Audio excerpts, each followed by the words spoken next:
Qinghai province in northwestern China is a treasure trove of ecological resources. It sees a lot of environmental improvements in the past few decades. What has been done to preserve nature, and how do international organizations collaborate with China on environmental issues?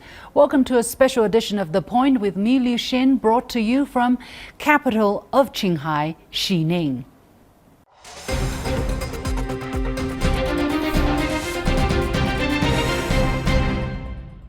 When people think of Qinghai province, what comes to mind first are boundless grassland and the Qinghai Lake, the largest inland salt lake in China. Indeed, the province is famous for its natural beauty and attracts millions of tourists every year from China and indeed from across the world. Qinghai is also the place of origin of three famous rivers: the Yellow River, the Yangtze River, and the Lancang River, otherwise known as the Mekong. Chinese President Xi Jinping has called the source of three rivers the source of life. Over the past few decades, China has attached great importance to the protection of this area and established the Sanjiangyuan National Nature Reserve area as early as in the year 2000. Now, the Sanjiangyuan area has become China's first national park. As for now, what has Qinghai done right? What does the experience of Qinghai mean for other parts of the world? I had the opportunity to talk to Lu Lunyan, Chief Representative of the Beijing Representative Office of the World Wide Fund for Nature. Ms. Lu, welcome to The Point. Qinghai province is a very important province in terms of ecology for China. We know here there are the sources of the three biggest rivers here in China, the Yangtze, the Yellow, and the Lancang River, which become a very important river, the Mekong River, for many Southeast Asian countries. So how do you feel about the importance of this province in terms of its ecological preservation? I think it's, in terms of the ecological protection, is so important, no need to double mention. WWF has been working here for a long time. We started to protect the Longbao Nature Reserve, and then we started to do the national park from 2016, actually several years before the national announcement for the 5 pilot.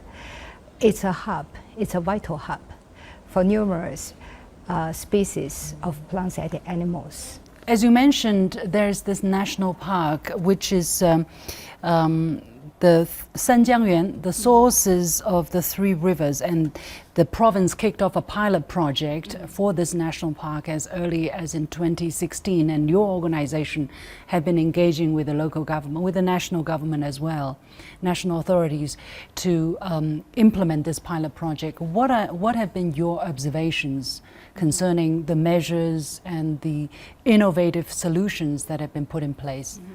China has actually a lot of nature reserves before and at this moment, but why the central government and the provincial government want to set up this kind of national park pilots? Because it can implement or conduct better conservation without the limitation of administration. Without provincial or regional administration, but view conservation in a more ecological system way. So that's, I think, the most important achievement, the first achievement for this national park policy and pilot.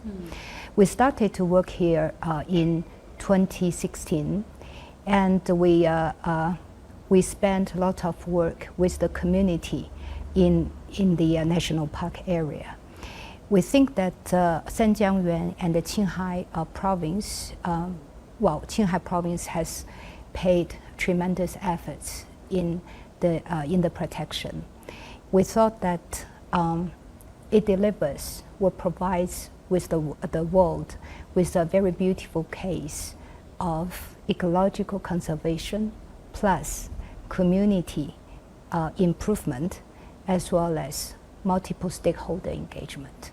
Would you elaborate a little bit exactly what do you mean by these three elements and how have they been achieved? Yeah, for example, the community, the national park, they invite some of the community members to be the rangers instead of, for example, hunters. So they join the team of protection, conservation, and they also improve their livelihood, their living through this kind of protection.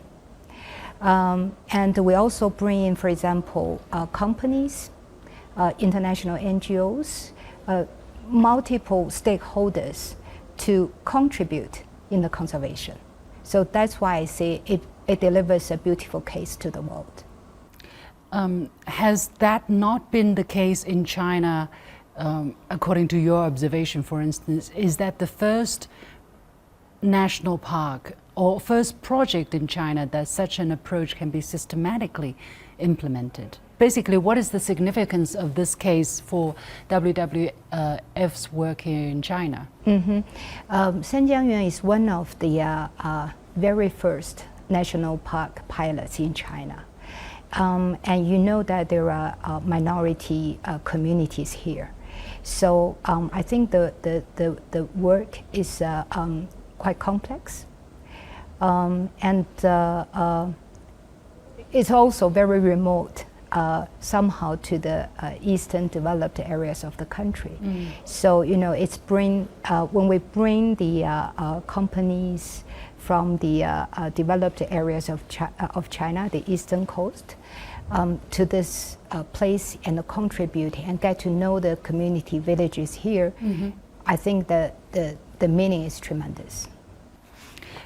What is the experience that you think China can share with other countries, other developing economies, or similar cases through the practice of Sanjiangyuan National Park? I think definitely we can share that conservation and community development could go together.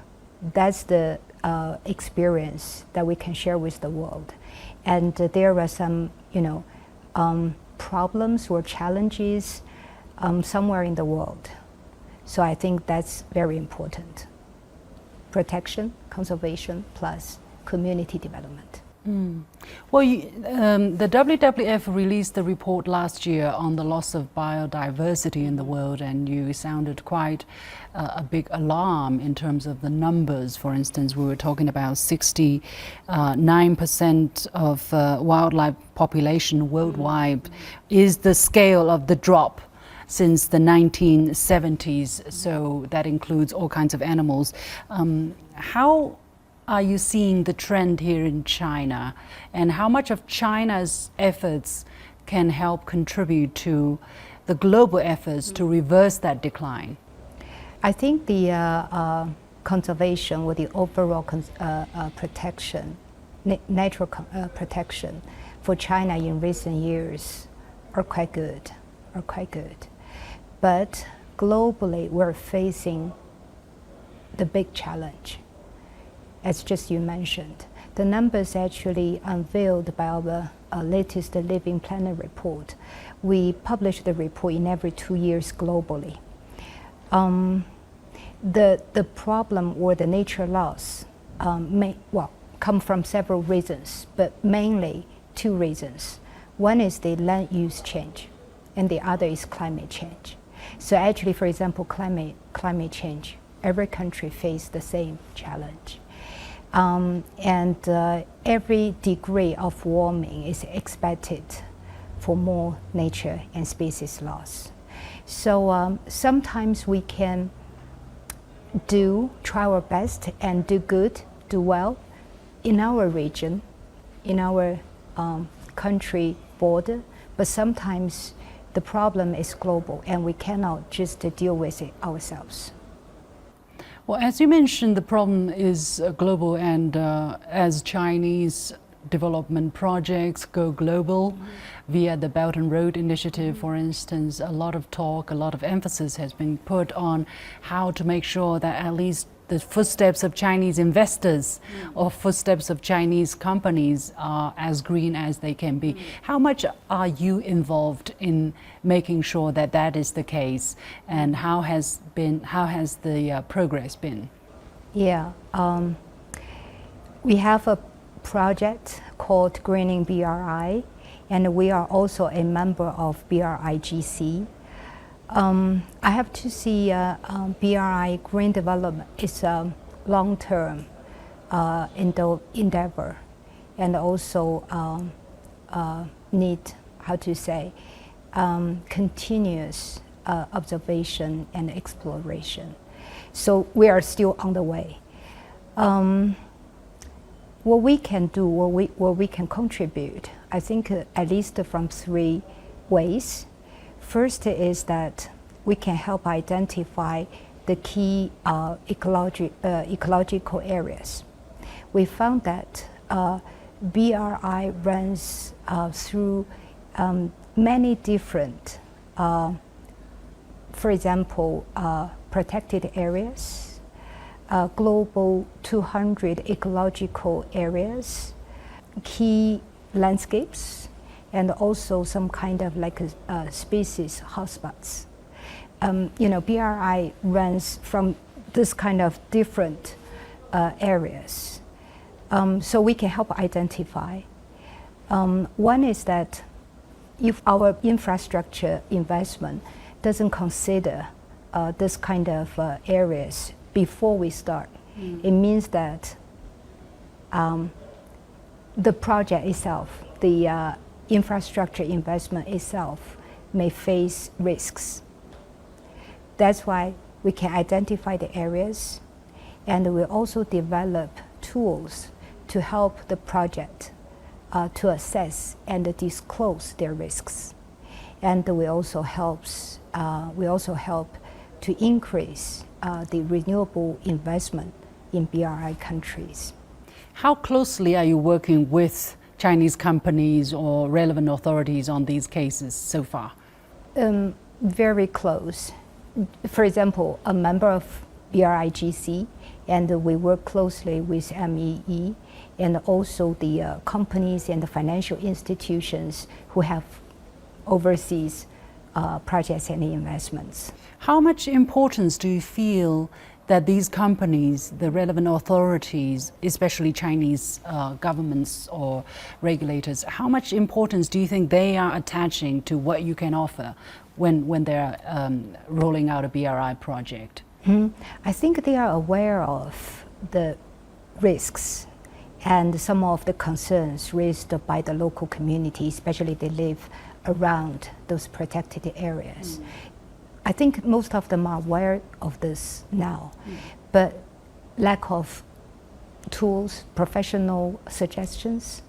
So I think it's a good way to work with like different NGOs, especially who have teams located there. Yeah. All right, we have to leave it there. Time is very limited. Thank you very much, Lu Lunyan, Chief Representative of the Beijing Office of Worldwide Fund for Nature. Thank you.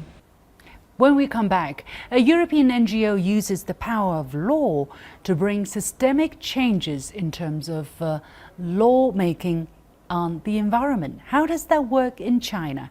Stay with us.